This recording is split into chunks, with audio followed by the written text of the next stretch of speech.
And I always remember my dear supporter, Tamgan, who said, don't worry, Bhante, don't worry. If they kill you, that's all right. You can just come back and do it all again next time. For if I had killed you, those who wish you well would have killed me. And those who wish me well would in turn have killed them. In this way, the hatred would never end through hatred. But now you've spared my life and I've spared yours. In this way, hatred ends with love. Every generation receives that trauma and then acts out on it again. And that is such a universal reality. I mean, this plain fact is that there is trauma in all of our families. And those scars are handed down generation after generation. If you really are the victim, if you really have been abused, it's perfectly fine and good, in fact, essential for you to tell yourself that story and to share that story with others. But you can't let that be the story that defines your life. That is just a story that has told you how you've got to where you are. And you have to find a way of shifting that story. And the best thing about that section is that it is so long and has so many different suggestions that by the time you finish reading all of them, you will have forgotten what you were angry about. Or I followed asleep, whichever comes first.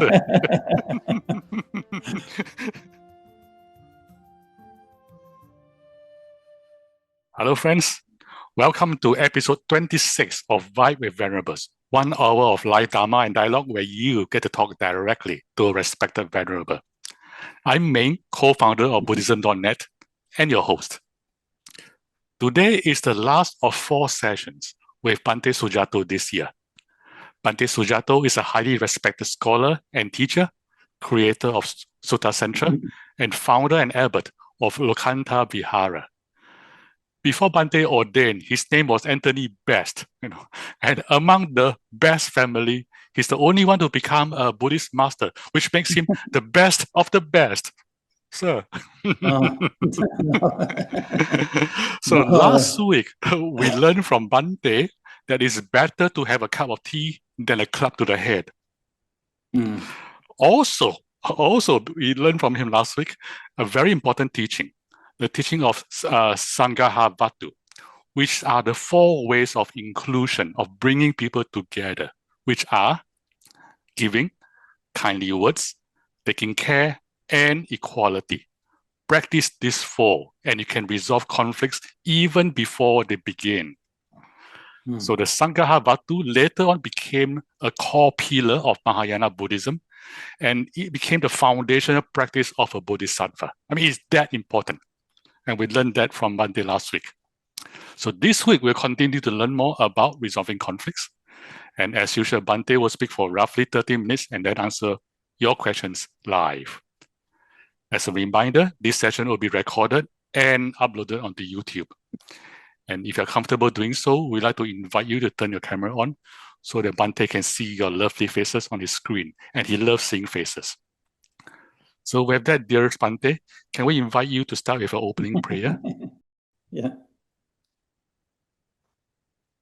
Jayanto bodhiyamule sakyanang nandivardhano evang tavang vijayo hohi jayasu jayamangale aparajita palanke sise patavipokare Abhiseke samabudhanang agapato pamodati sunakatang sumangalang subhabatang suhurtitang sukhano samahutto chasuhitang brahmachari supadakhinang kaya kamang vacha kamang padakhinang mano kamang panidhite padakhina nikatantwana labhantate padakhine.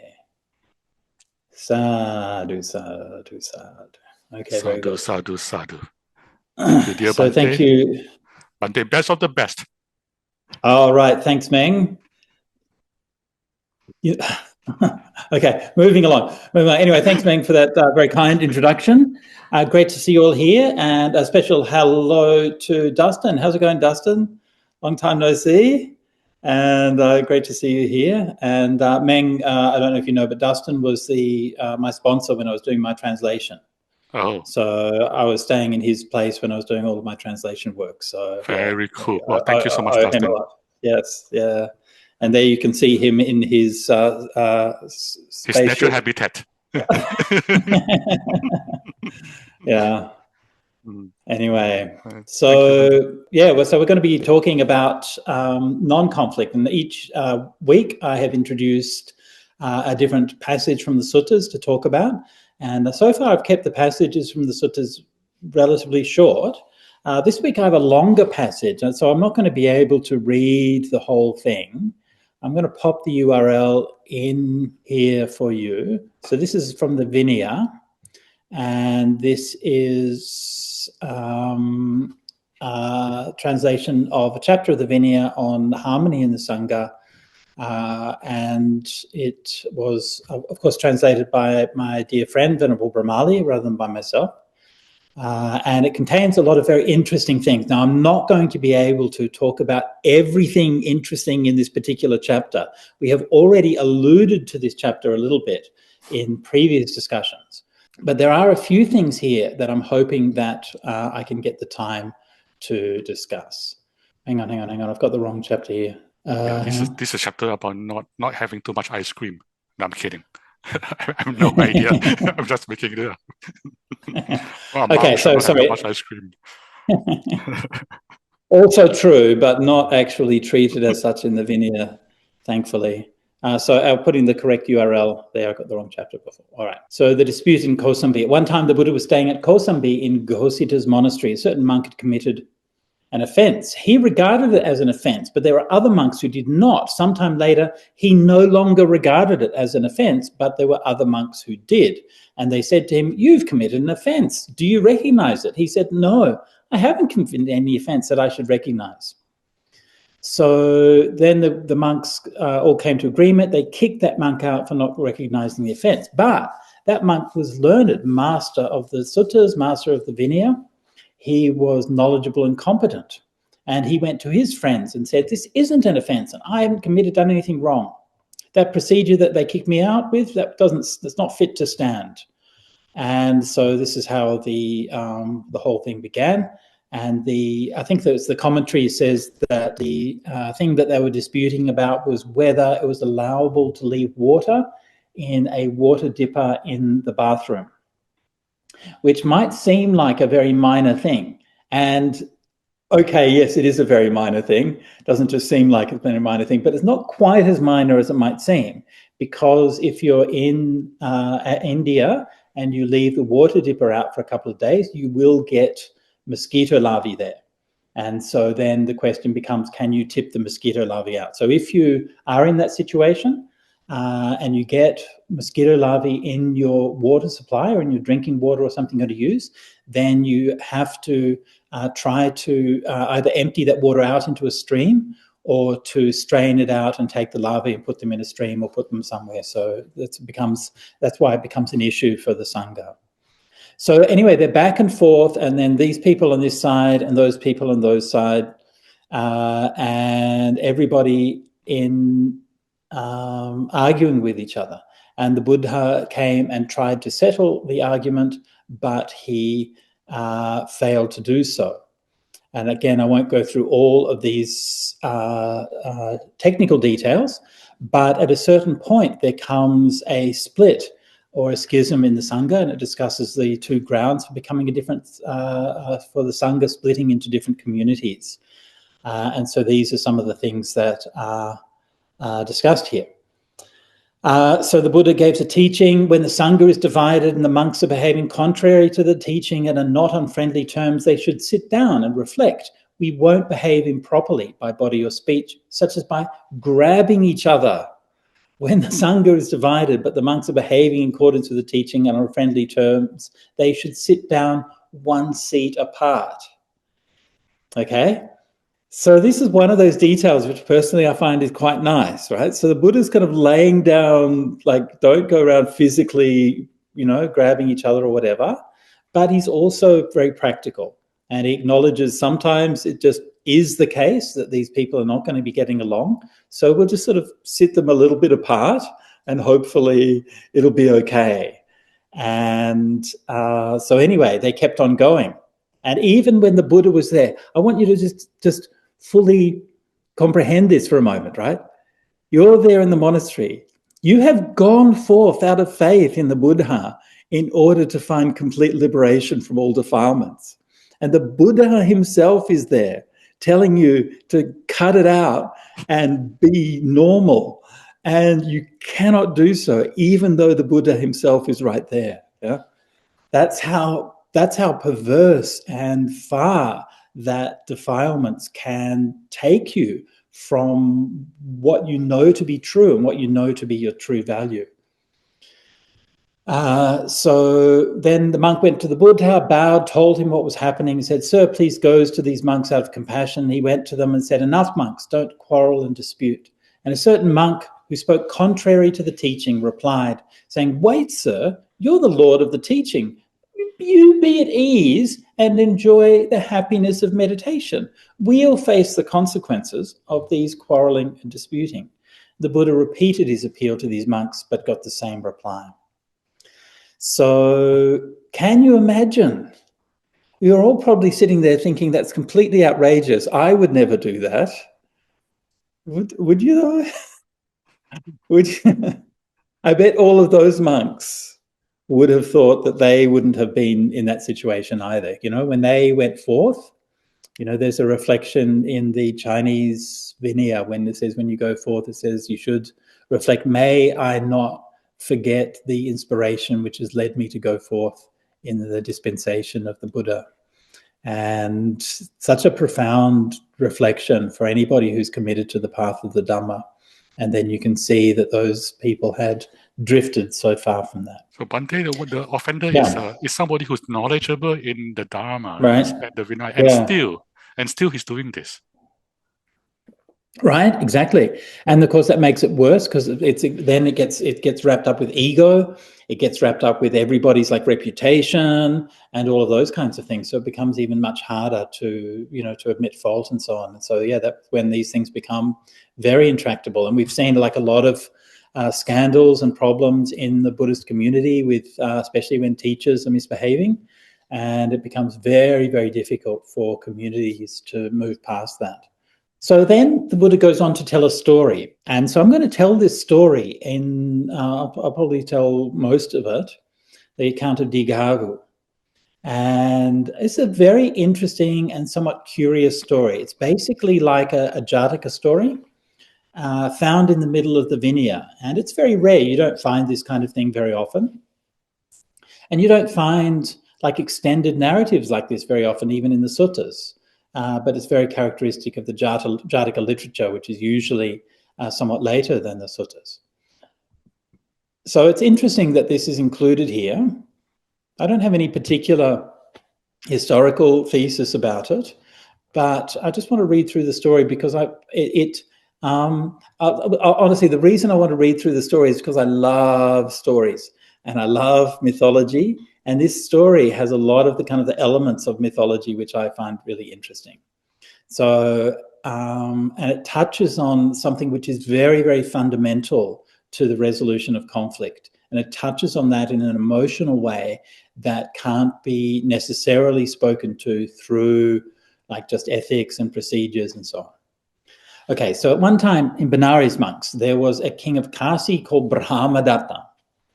So this is talking about a tale of the past, so probably a few hundred years before the Buddha.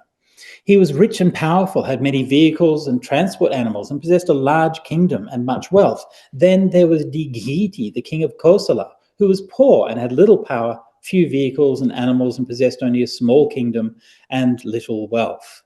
So for those of you who have been following the politics of 500 BC India, you will notice that this is the exact opposite situation to what prevailed in the Buddha's day.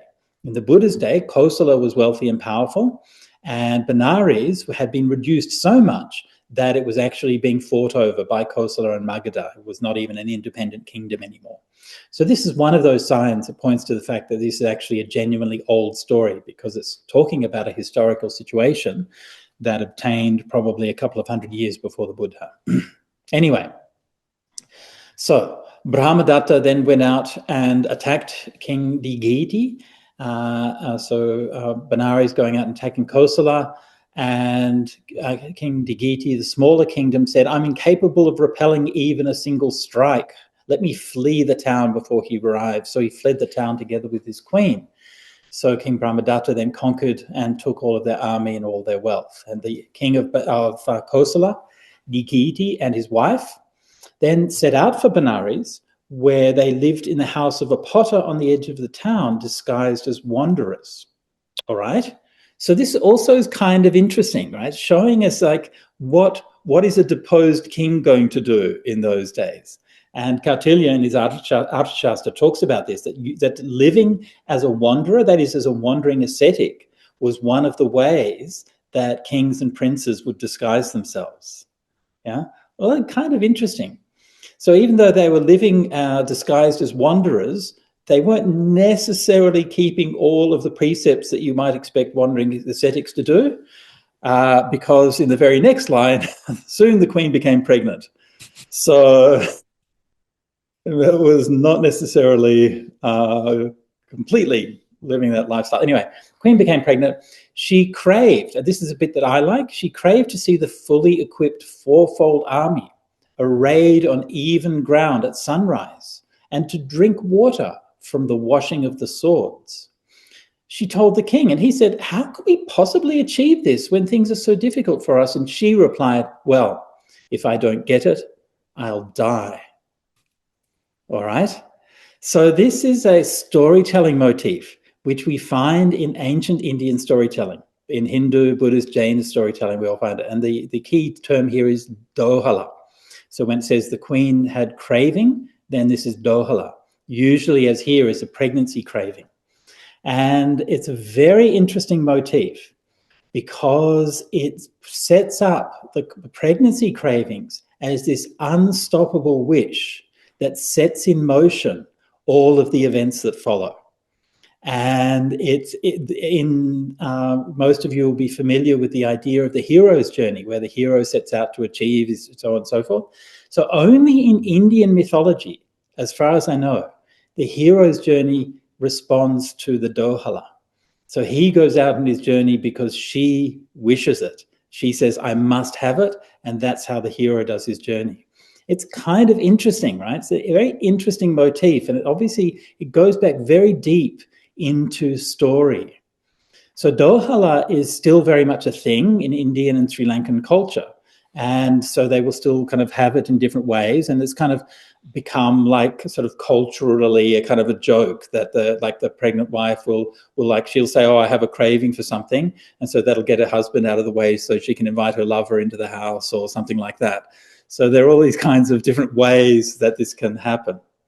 One of my favorite Jataka stories is a story of when the wife of an outcast had a wishing for a mango out of season.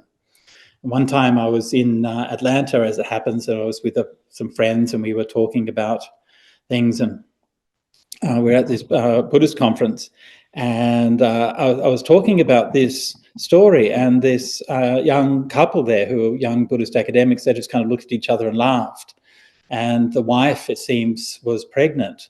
And she said that yesterday she'd sent her husband all over LA for the whole day looking for some mangoes out of season. So, so it's still very much a thing.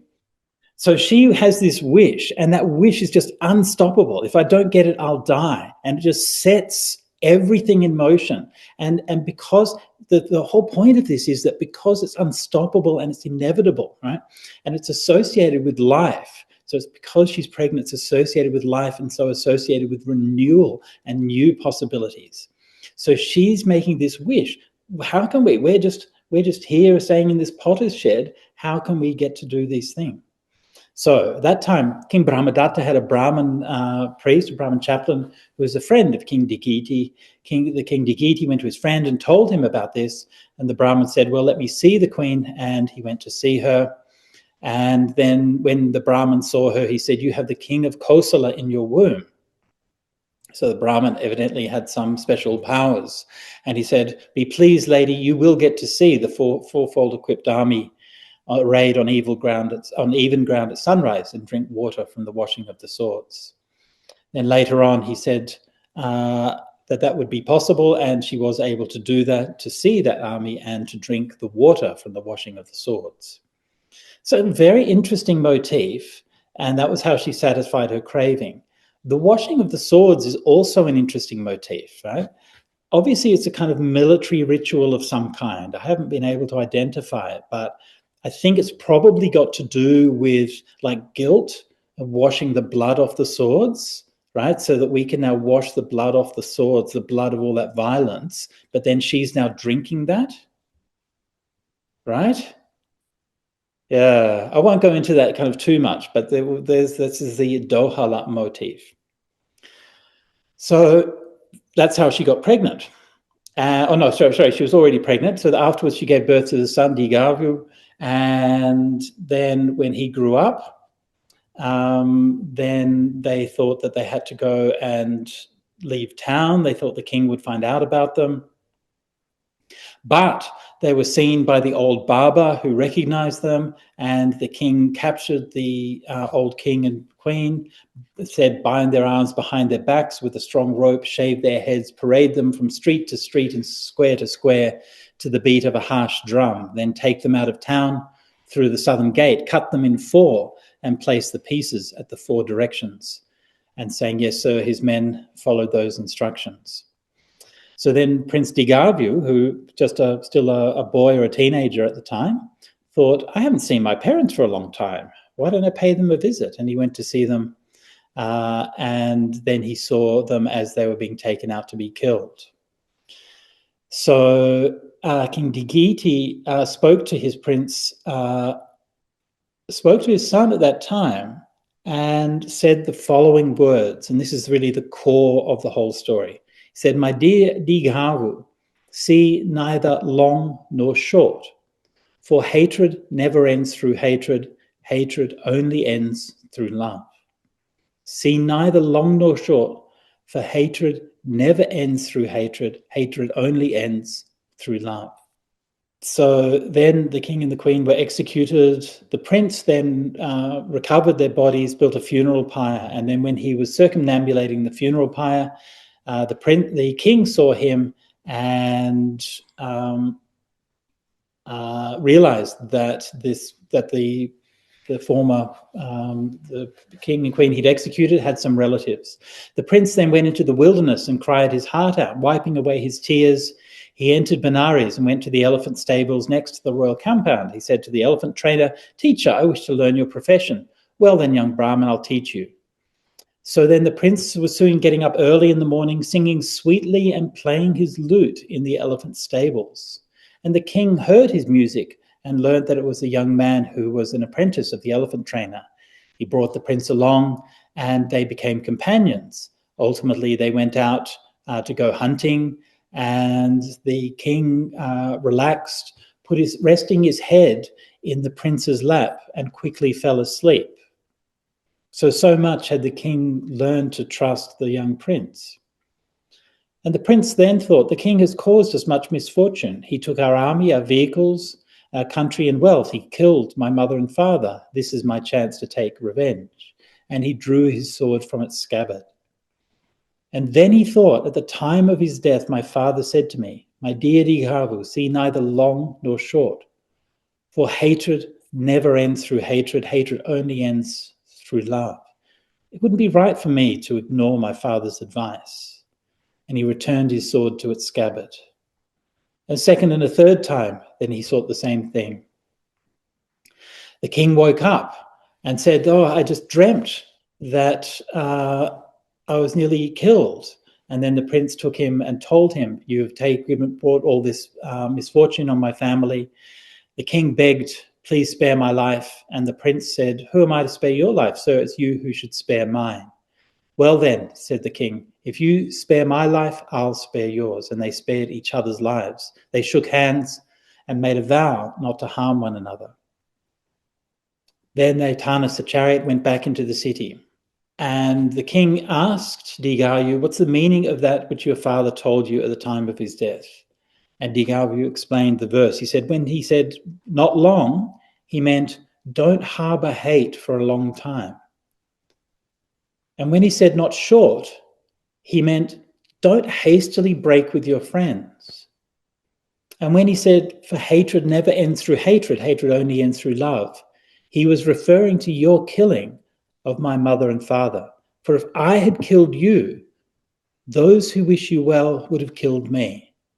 And those who wish me well would in turn have killed them. In this way, the hatred would never end through hatred. But now you've spared my life and I've spared yours. In this way, hatred ends with love.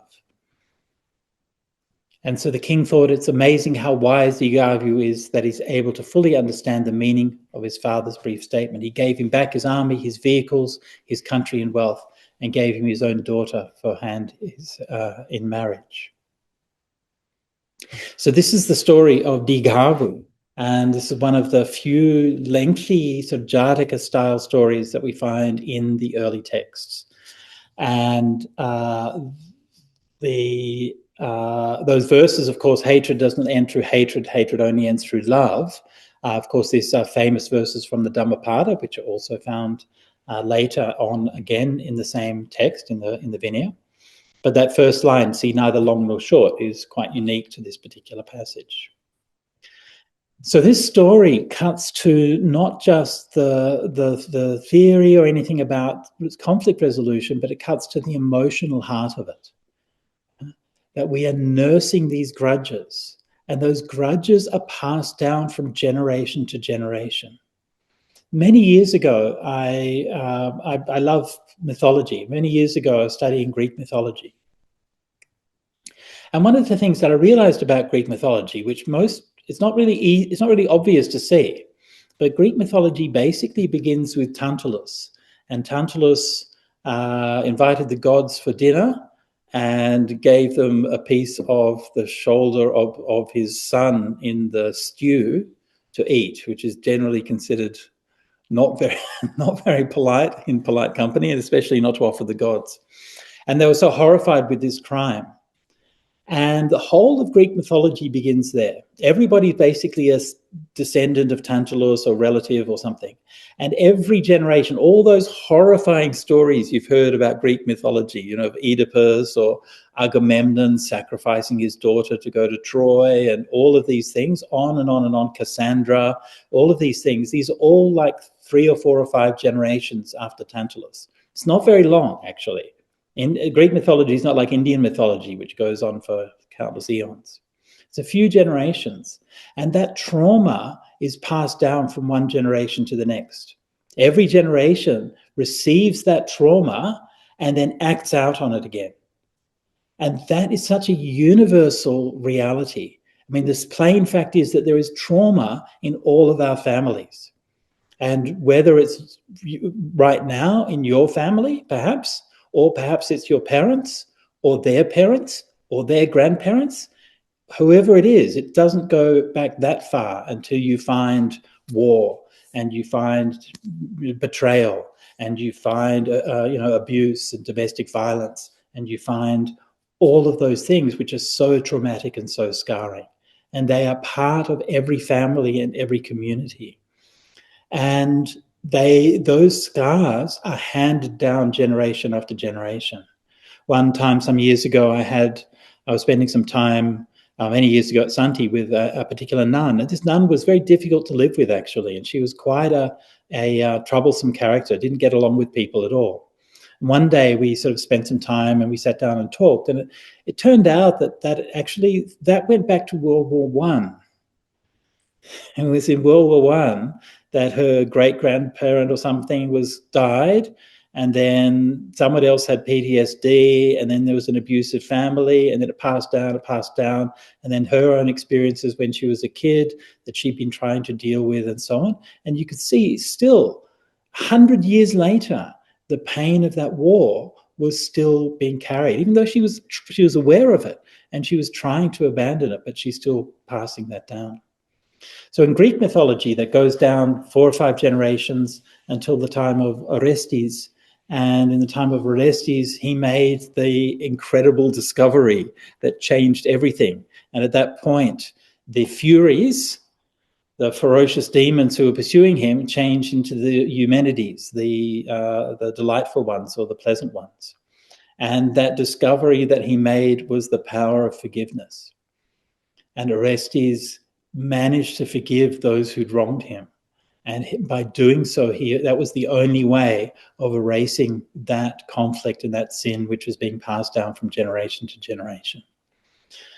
There is something so profound in these stories that we can't, like when we look around us, we see these things being played out again and again and again.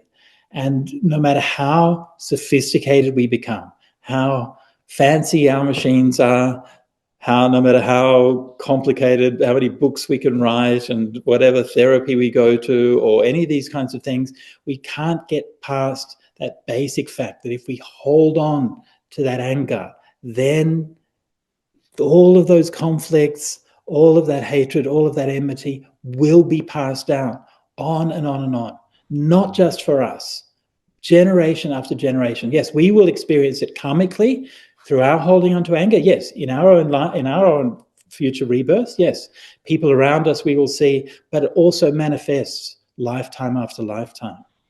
One of the things that I only realized a few years ago, not that long ago, was that my father was the one who broke that cycle. He was brought up in an abusive background by his father, who fortunately left his life quite early on. But he was never like that. And he was always very gentle and very kind and very understanding. So I didn't experience that at all. I only heard about it from him much later on. He didn't even tell me about any of those things. And so I've seen that, I've seen that in that shift. And so when we understand this, we realize that this possibility that the Buddha is talking about it's not just theoretical, and it's not just a nice saying, right? He's not like giving you something you can embroider on a pillow and then post a photo on Instagram. Okay, that's not the purpose of this. This is a profound insight which shifts the whole way that humanity can relate to each other. We think about how this goes in terms of nations holding grudges against each other for years. I grew up in Australia. In Australia, for a whole century, it was the Anglicans versus the Catholics. I mean, it seems crazy now, but for my grandparents and great-grandparents' era, it's like, oh, those Catholics, oh, no, you can't trust them. Oh, no, not those Anglicans. I mean, they're basically exactly the same. You can't really tell any difference. And yet those grudges passed down through violence in Northern Ireland and so on for centuries. It was passed down. So this is our choice as human beings. We really don't have any other choice. We can either nurse this anger. We can either tell ourselves that story that's going to justify ourselves, the story that's going to say why I'm right and why you're wrong, the story that says why I'm the victim and you're the one who's done me wrong. That story may be correct. And there's nothing wrong with telling yourself that story. If you really are the victim, if you really have been abused, it's perfectly fine and good, in fact, essential for you to tell yourself that story and to share that story with others. But you can't let that be the story that defines your life. That is just a story that has told you how you've got to where you are. And you have to find a way of shifting that story. And no matter how impossible that seems, you can't let that be an option. And this is where the dohala comes in. This is where the queen's desire comes in. Even though she wasn't expressing it explicitly, she wasn't saying, I hope to resolve this conflict. It's an unconscious thing. It actually seems to have nothing to do with it. But that unconscious desire is completely unstoppable. And this is why we have to learn to listen to it, because this is what our intuition is telling us. So this is that other aspect of it, is that there's an intuitive feeling about what is right and what is wrong. We can't think our way out of these situations. We can use thought to clarify things, sure. We can use thought to sort out the facts and so on, yes. But at a certain point, there needs to be this emotional connection that reaches out to another person and which sees that other person as a human being. And that's what happened to those two men, the prince and the king, and in that very tender and very intimate moment that they had when they were out in the field. And they were out there exercising, getting tired, getting exhausted, and they just sit. And the king lays his head on the young prince's lap and just goes to sleep. And you think about it, think about what vulnerability that requires. Right? The kings normally don't do that. Like kings, kings are surrounded by armed guards, and they won't allow themselves to be even approached. And yet somehow that connection between the two of them had grown so much that he allowed himself to be vulnerable. And only then was the reconciliation able to be made. Yeah? He couldn't force it through. He had to create the situation. So the prince was able to, the prince was not passive in this, right? The prince was actively working to get close to the king and working on a long-term plan to be able to do this, right? So he was very much an agent in this. And yet, without the king's response, he wouldn't have been able to achieve that. But he was in that situation where he could have killed the king, finished it once and for all, and he chose not to. Right? He chose not to. And that is the power that shows that he could transcend to another level. Yeah? And he could not just win a victory this day, but he could overcome that enmity. So this is why this story on Dīghāvu is such a powerful story, and it illustrates how even those most horrifying of disasters can be rectified and can be transformed. Meng, Yes, shall we go over to some questions or discussion now? Yeah, let's do that. Thank you, dear Bhante. So friends, before we begin our discussion, let us take a moment to absorb and digest the teachings. So let's take a breath and reflect on what we just learned and how it relates to our lives.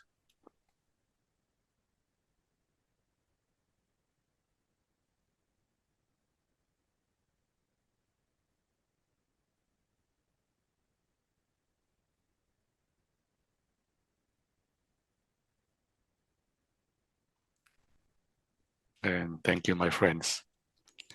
So let's begin our discussion. If you have any questions for Bhante or any reflection you want to share with Bhante, please use the hand-raising function in Zoom, and I will invite you to unmute yourself. So I have a question for you, Bhante, and this could be a heavy question. For people listening, I mean, I'm very touched listening to you and your story, the story. For somebody who's bearing a grudge, somebody who's listening to this, or even in this room, bearing a grudge. Right. Do you have any general advice on how somebody can cut off that grudge? Yeah. Okay. Good question. So first of all, probably all of us, if we're going to be honest, I've certainly got a few. You get too? Me annoyed. You too, brother? Or et tu, Brute? Tell me about it. So first of all, like a bit of compassion for yourself, right? A bit of metta for yourself. This is normal, right? And it's okay. It's okay. It's natural to feel this. I don't mean normal in the sense of good or natural in the sense of fine. I just mean that it's just what happens. It's just how things are.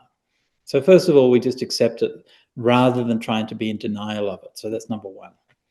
So the second thing is you can try to feel it. Okay, so you can say, well, what does this feel like when that emotion is arising? And sometimes when that's happening, you get disconnected from your feelings because your mindfulness isn't strong enough to really catch it. So in that case, you can ask yourself to pay attention to the thoughts instead. And say, well, what kind of thoughts am I thinking? Okay, and you can pay attention to those thoughts. Maybe even, sometimes you might be useful to write your thoughts down, or to sometimes you can play with those thoughts a little bit. Like maybe you could flip the thoughts around, right? So instead of me and you could say you and me, and flip the people around. So that's a kind of an exercise in empathy and compassion, to look at it from the other person's point of view. And again, I want to really emphasize here that this does not mean that there's no such thing as right and wrong. And it doesn't mean that you haven't been abused or you haven't been wronged or something. It happens.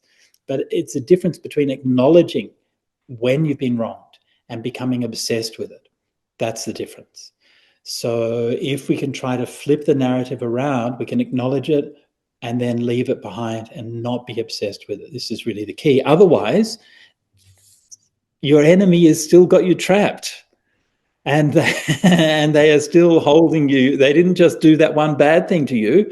They're still doing it, but it's not really them doing it. It's actually you doing it to yourself.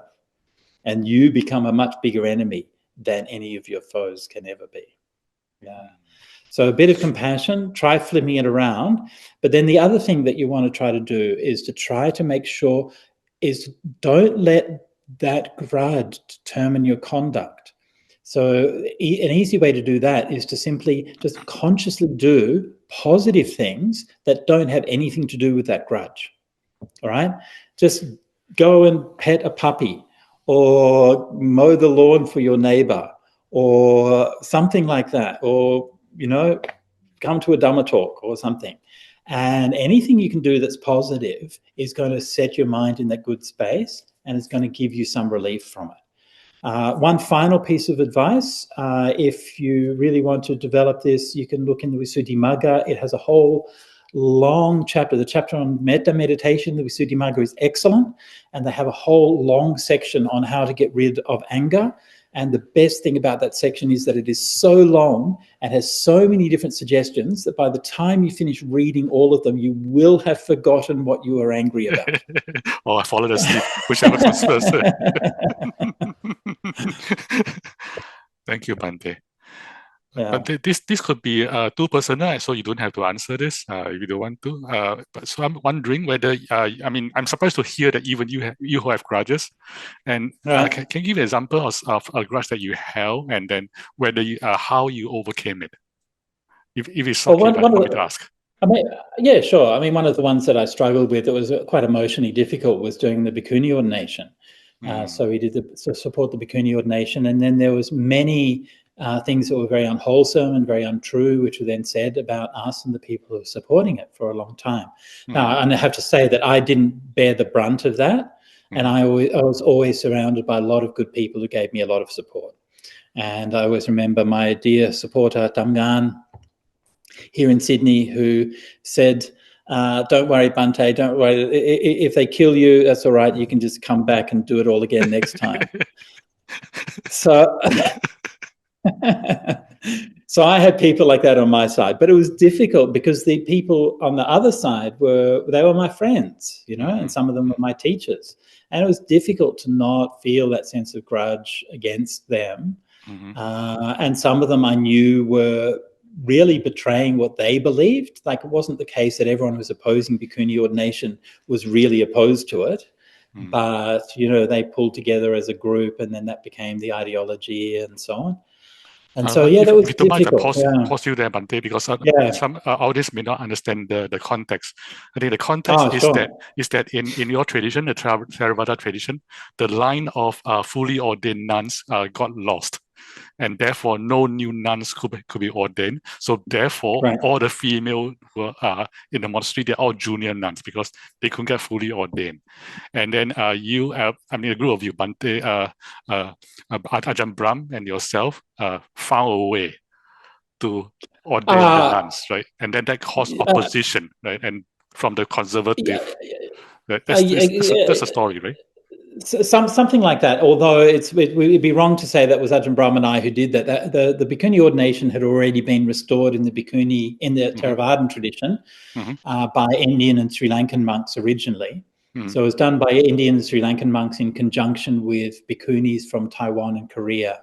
And they really were the ones who first started it. One of the early ones was in Silai, in LA. That was in late 80s. Yeah, that's right. Yeah, and there were a few others. So it was already been in the Theravada tradition, but not in the forest tradition. So we were the first ones to do it in the forest tradition. Yeah. So so therefore the people opposing are your own friends, your own teachers, right? The elders in your lineage, right? Right. Yeah. So that must be very difficult. So it's difficult. Yeah. So how do you resolve it, Bhante? Just try to do your best. Yeah, try not to hold on to the grudge. Try to do some metta meditation. Try to focus, and overwhelmingly, try to focus on the positive. Since then, we've established Bhikkunī monasteries in Australia, and there's plenty in the US, plenty in Europe as well now. And again, starting now in Malaysia, Thailand, Indonesia as well. So to me, there's so much positive, and I've made so many good friends and had so much goodness come from that. But you still feel some bitterness coming up from now and then, and you sort of wish that things would have gone a different way. Yeah. Yeah. Thank you, Bhante. That's helpful. As a reminder, anybody who has any question, please feel free to use the hand raising function. And here we have Jiyun. I was wondering, how would you help people who suffered from war or colonization, because assuming that they are not Buddhist, or like the prisoners who are suffering from a lot of grudge and they have maybe murdered someone and also suffer from regret, things like that, assuming they are not Buddhist, then how would you advise them? So sorry, if they, how would I advise them if they are not Buddhist? Is that the question? Yeah, if they're not Buddhist, and also when they are carrying a lot of trauma from the war, so like country versus country, or like at the criminal level, like prisoners in prison suffering from grudge, and they have killed someone in this case. How would you overcome? So, I mean, I don't think it really matters too much if somebody's a Buddhist or not Buddhist. And it also doesn't matter too much, like, in a sense, it doesn't matter, like, what is the degree that they have to overcome. Like, if they've been through a more traumatic and more difficult experience, obviously it's going to be harder. But the basic idea is still the same. And that's one of the interesting things also about the quarrel of Kosambakakkhandhaka story. It began with something that's so small. And that really kind of is the way that human minds work a lot of the time, And you might be thinking, oh, yes, it's terrible. The genocide in Gaza is really terrible. And you know what? My neighbor just cut his tree over my grass and left his branches there as well, And so our capacity for that kind of moral distinction between levels of things is not very clear focused. But the basic approach is the same. And I don't think there's anything in that approach that's specific to Buddhists. So first of all, to be clearly aware of it, right? So to tell the story and to acknowledge it, to share it if you can, because sharing a problem makes it easier. But then also to be clear in your own mind, not to be defined by that, and to not let yourself become the victim. And I'd have to say, look, this is something, I'm going to say something now, which is not something that I normally would say, okay? Because I don't like to distinguish people based on different backgrounds or nationalities or anything like that. But my experience in Sydney, one of the major Buddhist communities in Sydney is Vietnamese community, also Sri Lankan community, also Burmese, and they have all been through such terrible trauma. And, especially the Vietnamese, most of them, especially the early generation, came from refugee camps. And, one of my friends is a monk. He was chased out of Vietnam by onto a refugee boat, then into a refugee camp in Malaysia. And then he's lost everything. And he's in this refugee camp. And then he's got to be the monk who's mentoring all the other people and looking after their suffering and distress.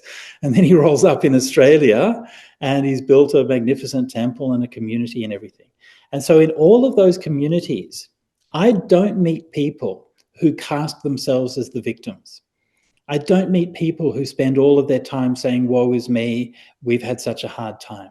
I meet people who are getting on with building their lives. And it seems to be something which is, I don't know if it's cultural or what it is. I don't have an explanation. Is it Buddhist? Is it cultural? I don't know. But there are people who work and overcome things. And they're not in denial of these problems at all. If you talk to them, they will tell you, oh, yeah, the government in Vietnam, they're terrible. They did this and they did that. but they're not just dwelling on it over and over and over again. And I think that there's something about that that shows a path. I think there are so many good examples of people who have been able to overcome that. I mean, the Tibetan community is another great example, right? And they've been through so much and have brought that gift of metta and dhamma to the world from a situation which is so traumatizing.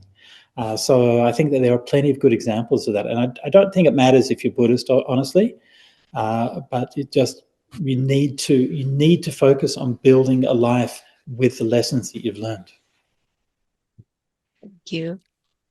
Thank you, Bhante. I think one thing that you said that is very important, I'll just point out, is don't be a victim, because being a victim is what keeps you in that cycle. Right. Mm-hmm. And again, sometimes you are the victim. It's okay to acknowledge it, but don't get caught in it. Don't become the victim you have to be the protagonist in your life story. That's why I pointed out that with Dīghāvu, right? Mm-hmm. I mean, terrible circumstances. He reduced from being a prince and all of that stuff. Terrible. He acknowledged it, but he became the agent in his life, right? So you're the protagonist in your life story. You're not the victim in it. Thank you. That's beautiful. Okay, Dhirarupa. Just want to go back to the Bhikkunī ordination, Ajahn. Please. I have held grudges against those monks for a long time too, and because I'm Thai, it means I hear their names every so often. I would say every week, because they are famous monks. My problem is there are two. First, can't they be logical and have discussions with Ajahn Brahm, Ajahn Sujato, and Ajahn Brahmali, why it is possible, why it is not possible? Discussion, scholastic discussion. To me, this is just mainly feelings. That's the first issue. I find them illogical, which I don't like. I'm a Vulcan. I like logics. Yes. But the second thing was... Live long and prosper. Live long and prosper. The second thing is that they have written a letter to the Council of the Elders, trying to strip Ajahn Brahms of his not only his ranks, his Sangha rank, but also to disrobe him and also to take away a Bodhiyana monastery. To me, it shows how malicious their intents were. And to me, good monks should not have malicious intents towards other monks. You can have scholastic disagreement, but you don't want... No, you are wrong. I want you to get disrobed to become Mr. Brahmavamso. When I read that Mr. Brahmavamso, to me it's, my gosh, why are you doing that? So it's nearly 20 years. I still not over it. And I find it very difficult every time I see those names. Yeah, no, I understand. Yeah. So, Dhirarupa, any question? No, Dhirarupa, a lot of compassion, because I know exactly what you're going through, and it is really hard. The more faith you have, then it becomes difficult. So let me just answer very briefly those two questions that you made. The first question is, why can't we have a rational discussion? So I asked myself the same question 20 years ago, and I ended up writing a book called White Bones, Red Rot, Black Snakes, which was about precisely the fact that these things are driven by things that are not rational. And again, that's one of the reasons why I brought up that story of Dīghāvu, to try to point that there are these sometimes irrational forces, maybe good, maybe bad, that are driving these things. So rational discussion can help us to clarify details and so on. But at the end of the day, it goes deeper than that, and it goes to a deep level of emotional attachment, maybe emotional dysfunction, that is left untouched by the rational discussion. So this is one question. And then, sorry, the second one was, how can monks be acting from these malicious motives that you mentioned there. Yeah, well, these are things that often have been buried in the discourse. Like you and I were there, we saw what happened, and we saw that these things actually did happen. For those who weren't there, a group of the senior monks from Wat Pah Pong travelled down to Bangkok and held a press conference with the senior press in Thailand, including the deputy editor of the Bangkok Post. What's her name again? Sanisuda. Sunitsada, yes, Sunitsada Ekachai, she's basically was the senior reporter on Buddhist issues in Thailand at that time. And she was there, and a bunch of other reporters were there. And then they made these proposals, as Dhirayupa said, particularly to sort of reclaim Bodhnyana, take Bodhnyana Monastery away from Ajahn Brahm, accusing him of temple mismanagement, i.e. fraud. Anyway, so this was reported, everyone criticised them, and then they said, no, we didn't say that. And then everyone was like, but you did say that. It was very bad. Yeah, and then afterwards, they accused her of lying. They accused Sunitsada of lying. Yes, she was really annoyed by that. Said that. That's why she was furious. That's right. And then they later said that she'd retracted it, but she was like, no, I haven't retracted anything. So anyway, so this happened. It's got kind of memory hold, right? And look, personally, I would love it if it would stay memory hold, and I don't really care too much. But it still matters, because the reality is that what we were trying to do was to support women to practice the Dhamma, that's all. And we can do that, but there's still a shadow over it, as long as there's this kind of feeling. It's always a struggle for people to be able to cope, And I'm going to finish up with just one story. I could tell you a gazillion stories about this. So when I was at Santi, we had some nuns there. At one point, this monk from Wat Pah Pong, from the Ajahn Chah tradition, showed up to come for the Uposatha. So the Uposatha is like the holy of holies for the Sangha. That's where we come on the fortnight and we recite our monastic rules and we affirm our community identity. So this monk, who was an Ajahn from the Wat Pah Pong tradition, came down, and he was just visiting Canberra, staying there for a few weeks. He'd heard that there was an Ajahn Chah monastery down the road, and we were 2 hours drive. It was not easy for him to come. But he came all that way so that he could join us for the Uposatha, which is a really lovely gesture. So we were very happy to have him.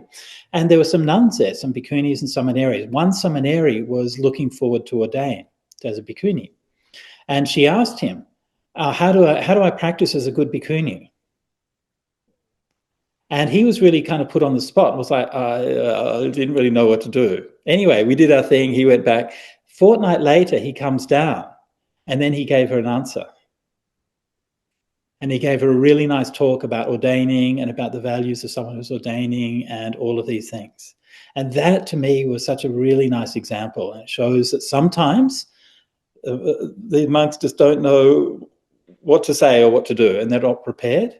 But actually, he could see that he thought about it, and he saw, she's asking a good question, and she's sincere, and she wants to practice. So then he was happy to support. So we shouldn't imagine that like it's everyone in those groups who don't like nuns or don't like women or something, but there are obviously some who have been driving this agenda, unfortunately. It's a difficult one, and it's very hard to reconcile. I don't have an argument, I don't have a path to reconciling that. All I can say is that for us, we have to stick by what we believe and we believe our truth is. And if other people can get on board with that, that's good. Otherwise, okay. Never mind. Thank you, Dhira. Okay, I'm sorry. Unfortunately, that's all the time we have today. Sorry, Meng, just before you finish, I just want to say how remarkable it is that we've been in a group today where 2 of you made the Vulcan hand sign and Dustin didn't. I think that was really, that's really great to see that. So excellent.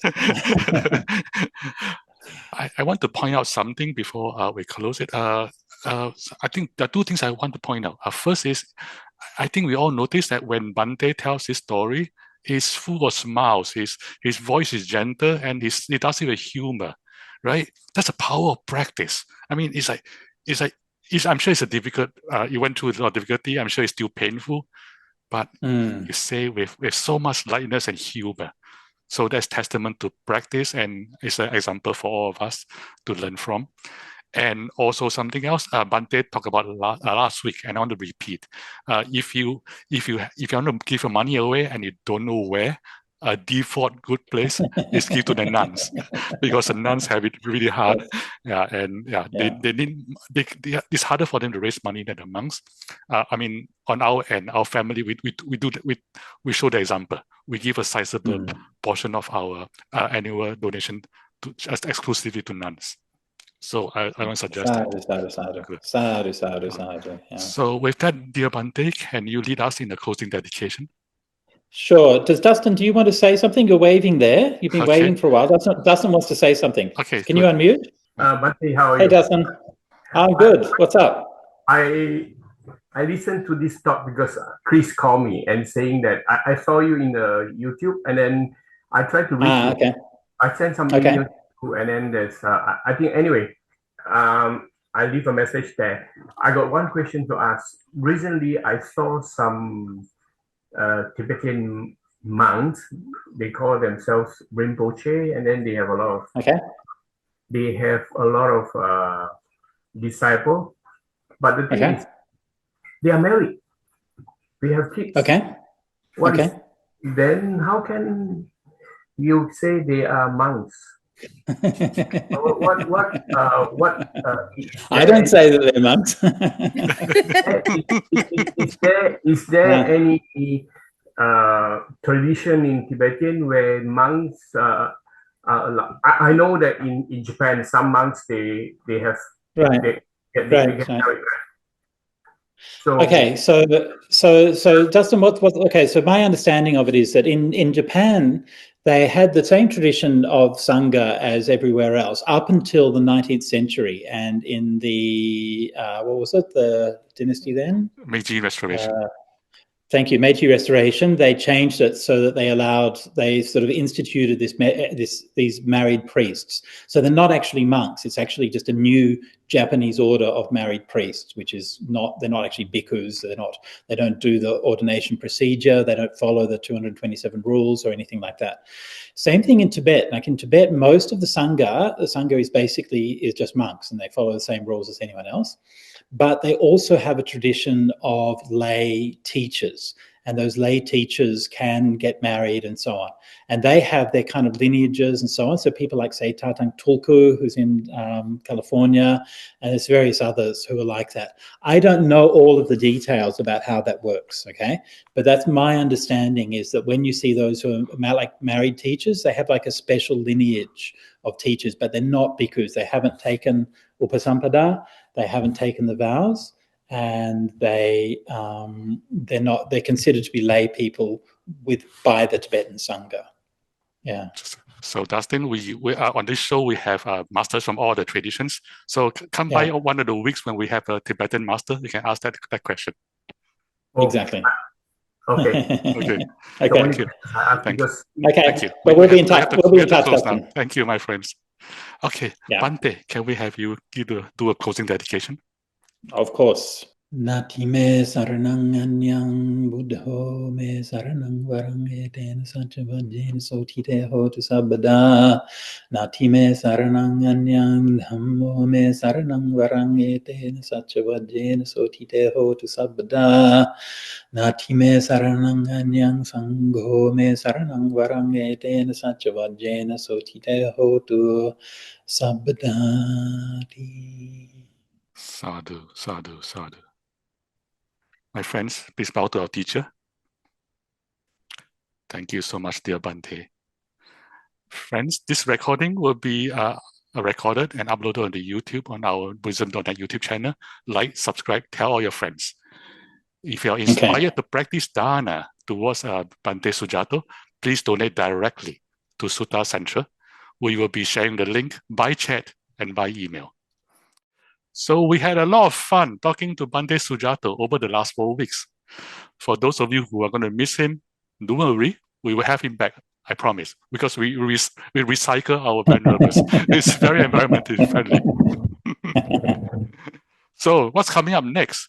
Next, we'll be taking December off so that we can go on a vacation. And then after that, at the start of the new year, we have a treat for you.